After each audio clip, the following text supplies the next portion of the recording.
يا أيها الذين آمنوا إذا نودي للصلاة من يوم الجمعة فاسعوا إلى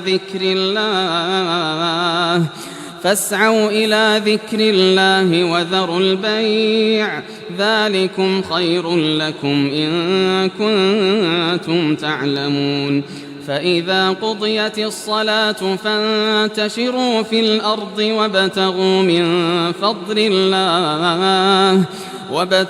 من فضل الله واذكروا الله كثيرا لعلكم تفلحون وإذا رأوا تجارة أو لهوا انفضوا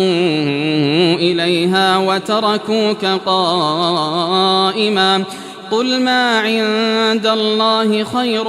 من اللهو ومن التجارة والله خير الرازقين